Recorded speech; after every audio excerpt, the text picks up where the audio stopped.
by Chris Williams Ryota Murata. 131, 10 KOs wore down and stopped WBA World middleweight champion Hassan 363, 21 KOs at the end of the 7th round to capture his WBA 160-pound title in the rematch on Sunday night at the Kokugikan in Tokyo, Japan. 33, opted not to come out for round 8. He was pretty well beaten, and he hadn't been competitive in the fight other than in round 3. The judges had the 31-year-old Murata ahead by the following scores at the time the fight was halted: 6,964, 6,865 and 7,063. Boxing News 24 had Murata up by a 7,063 score. Looked tired and weak from the 3rd round. It's unclear whether he had problems making weight or what, but he wasn't the fighter had been in the past. Looked lethargic, tired and incredibly weak. Had nothing on his punches whatsoever. He had the look of someone that had taken a lot of weight to get down to the 160-pound weight limit for the fight. Looked even weaker than Julio Cesar Chavez Jr. did in his fight earlier this year against Saul Canelo Alvarez on May 6. Chavez Jr. had taken off massive amounts of weight to get down to the 164.5-pound catch weight limit for the fight. By the time the fight started, Chavez Jr. was completely drained and ineffective. He had nothing on his punches. Was even weaker than Chavez Jr. and just as exhausted looking. It wasn't much of a fight. Was throwing weak shots at Murata in the first few rounds, moving and trying not to get hit. Murata was constantly walking forward, smiling and nailing with left hooks to the body and chopping right hands to the head. Murata looked very confident, which isn't surprising. Looked totally drained, and he had nothing on his punches. Had nothing to keep Murata off of him, so it was a mismatch from the start. Rounds 2 and 3 were close due to throwing and landing a lot of punches. He was moving during those rounds, making it difficult for the slow-footed Murata to connect with his power shots. If you were going to give any rounds in the fight, it would be either the 2nd or the 3rd. I had a hard time giving any rounds, because his punches were too weak in comparison to Murata's. Did show good boxing ability with his movement and punch variety, but he lacked the energy needed for him to conclusively win those rounds. Looked like he was in the 12th round, as he was in a state of exhaustion and he had nothing on his punches. Even Ndam's movements seemed labored. He was getting tired just moving around the ring slowly. Looked completely different fighter than the one that had beaten Murata earlier this year in May. Did something wrong in training camp for him to be in this state for tonight's fight. The way that looked, he appeared weight drained. Backs Murata to make a stir in the middleweight division in round 4. Was throwing fewer shots, and his legs appeared too weak to carry him. Twice during the round, fell down from slips. He looked so exhausted that he couldn't stay on his feet. During the round, would look at the clock frequently whenever he was in a clinch with Murata. Seemed more interested in knowing when the round would be over than he was in fighting. It was total one-way traffic in round 5, as Murata was teeing off on the tired-looking and not having to deal with anything coming back at him. Landed just 2 punches in the entire round. Ndam's corner would have done well to stop the contest after this round, because it was obvious that he was too weak to fight and he wasn't going to win. Looked needless punishment in the round. Murata didn't look good despite him landing all the shots. He looked like a slow Oni-paced fighter, who was incapable of fighting at a faster pace. During this round, Murata reminded me of a shorter version of Vladimir Klitschko with the way he fighting in a methodical, dull manner.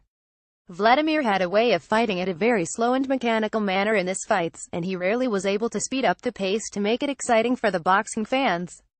Murata was fighting the exact same way, which is probably why Ndam was able to last until the 7th.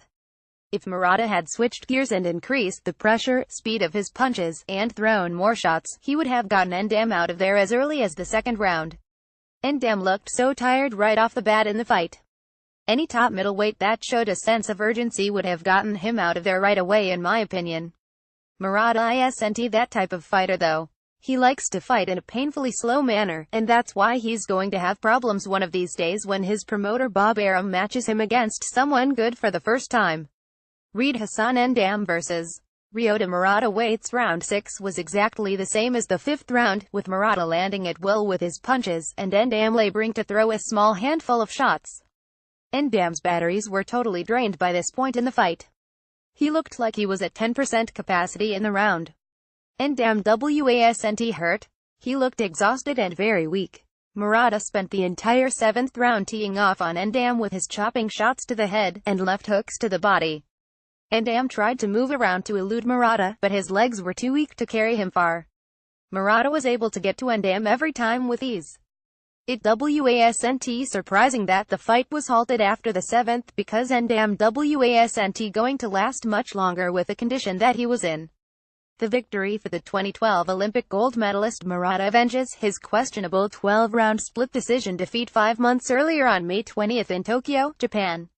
The boxing world overwhelmingly had Murata winning that fight, but the judges saw it differently and giving Ndam the win. Not long after the fight, the WBA ordered a rematch between Murata and Ndam in order to clear up the controversy. The 60 Murata is now the WBA World middleweight champion. However, Murata is not the main WBA 160-pound champion. That title belongs to Gennady Golovkin, who holds the WBA Super World middleweight belt, and he's the guy that is considered the real champion. Murata holds the lesser belt, if you can call it that. For some reason, the WBA has 2 champions at 160 with Golovkin and Murata. The WBA is supposed to be reducing amount of champions they have in the different weight classes, but they still haven't done that at middleweight, unfortunately. Murata's promoter Bob Arum is likely hoping that the winner of the Golovkin vs.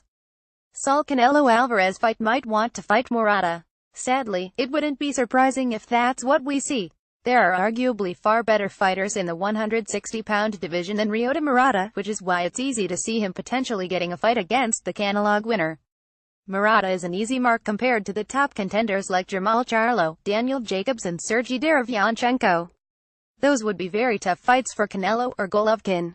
Murata would likely be destroyed by all of those fighters. Read Murata wins WBA middleweight title via 7th round KO. With Murata now a world champion at 160, you can't say he's the weakest link among the champions at 160. In my opinion, the weakest champion in the middleweight division is WBO belt holder Billy Joe Saunders. Murata would come after him. The top guy in the division is Golovkin. He's coming off of a controversial 12-round draw with the highly popular Canelo Alvarez last September. Golovkin got the better of Canelo and appeared to beat him, but the judges scored it as a draw. Now the two fighters are having a do-over. Murata might be in the cards in the future for the winner of that fight. It wouldn't play well in the US because few boxing fans know who Murata is and he's not talked about a lot. One of the reasons for that is Murata's management hasn't matched him against anyone good as of yet. Ndam is not one of the major players. Ndam has suffered losses in the past to David Lemieux and Peter Quillin. Those defeats showed how limited Ndam is as a fighter. It might be a good time for Ndam to consider retiring.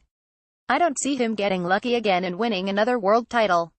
He arguably didn't deserve to win the last time against Murata, and he's not going to be able to beat any of the existing champions with the way he's fighting at this point in his career. I can't see Ndam ever challenging for another world title.